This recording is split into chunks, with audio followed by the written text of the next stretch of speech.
Di sudut kota yang sepi, di sebuah apartemen tua yang dindingnya seolah menyimpan ribuan bisikan, hiduplah seorang pria, namanya Leo. Setiap pagi, tepat saat jarum jam menunjuk angka 6, Leo akan memulai ritualnya. Bukan ritual biasa, melainkan sebuah kebiasaan yang telah mendarah daging. Ia akan menyeduh secangkir kopi hitam, tanpa gula, tanpa susu, hanya bubuk kopi dan air panas. Pahitnya kopi itu adalah satu-satunya rasa yang akrab di lidahnya, sebuah pengingat abadi akan sesuatu yang coba ia lupakan, namun tak pernah bisa. Apartemen itu bukan sekadar tempat tinggal, itu adalah penjara kenangannya. Setiap sudut, setiap retakan di dinding, setiap derit lantai kayu, semuanya berbicara tentang 56 hari yang hilang. 56 hari yang menjadi titik nol dalam hidupnya.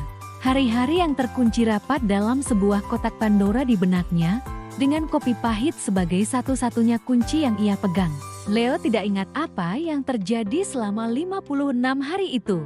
Ingatannya kosong, seolah terhapus bersih. Yang tersisa hanyalah rutinitas aneh dan secangkir kopi pahit setiap pagi. Ia tahu, jawaban atas misteri itu ada di dalam apartemen ini. Tersembunyi di antara tumpukan buku tua, di balik lukisan yang tergantung miring, atau mungkin di dalam ampas kopi yang tersisa di dasar cangkirnya. Kopi pahit itu bukan sekadar minuman, itu adalah katalis. Setiap tegukan membawanya lebih dekat pada kebenaran yang menyakitkan. Rasa pahitnya seolah membangunkan sel-sel memori yang tertidur, memaksanya untuk menghadapi apapun yang telah ia kubur dalam-dalam. Apakah itu sebuah kejahatan, sebuah kehilangan, atau sesuatu yang jauh lebih gelap dari itu? Penyelidikan Leo dimulai dari hal-hal kecil. Sebuah catatan usang yang terselip di buku resep bertuliskan angka-angka aneh. Sebuah goresan di lantai di bawah karpet yang membentuk pola tak beraturan. Dan yang paling aneh, setiap pagi, setelah ia selesai dengan kopinya, ia akan menemukan secari kertas kecil di bawah pintu, berisi satu kata. Kata-kata itu tidak pernah sama, seolah seseorang di luar sana sedang memberinya petunjuk, sepotong demi sepotong. Kata pertama adalah jendela. Leo menghabiskan seharian penuh memeriksa setiap jendela di apartemennya, tidak ada yang aneh, sampai ia menyadari ada bekas sidik jari kecil di kaca jendela kamar tidurnya, sidik jari yang bukan miliknya.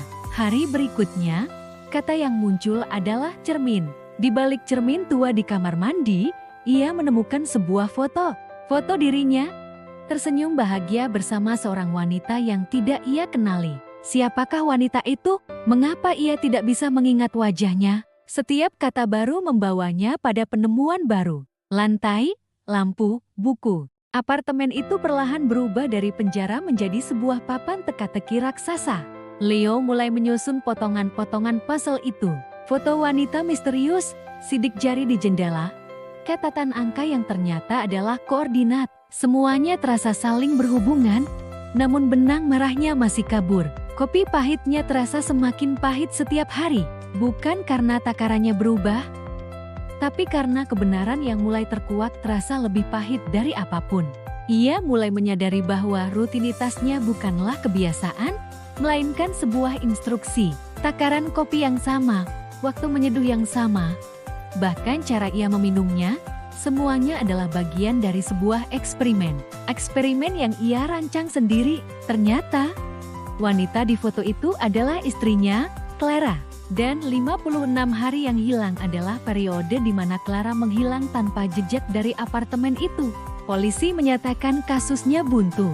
Putus asa, Leo, seorang ahli neuroscience, memutuskan untuk mengambil jalan ekstrem. Ia merancang sebuah eksperimen pada dirinya sendiri menggunakan kombinasi zat kimia tertentu yang ia campurkan ke dalam kopinya. Untuk menghapus ingatannya tentang trauma kehilangan Clara sambil menanamkan pemicu-pemicu di sekeliling apartemen untuk membantunya menemukan kembali kebenaran dengan pikiran yang lebih jernih. Rutinitas harian, kopi pahit, dan kata-kata di bawah pintu, semuanya adalah bagian dari protokol yang ia ciptakan. Ia adalah subjek sekaligus peneliti dalam eksperimennya sendiri.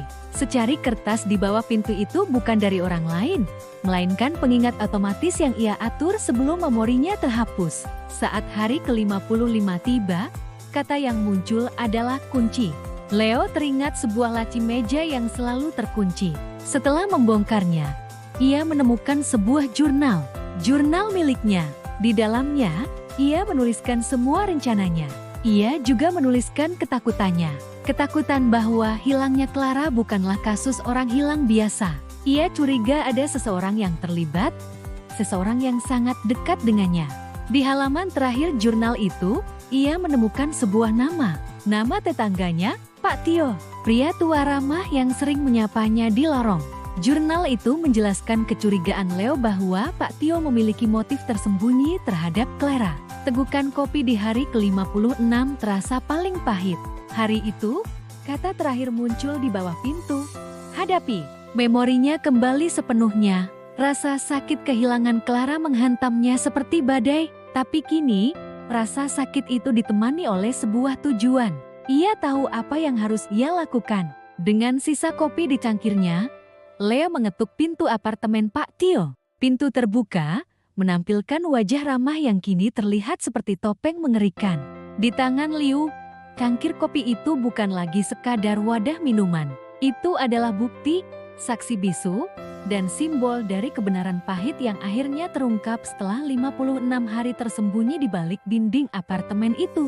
Kisah ini bukan hanya tentang misteri, tapi juga tentang seberapa jauh seseorang akan pergi untuk menemukan kebenaran.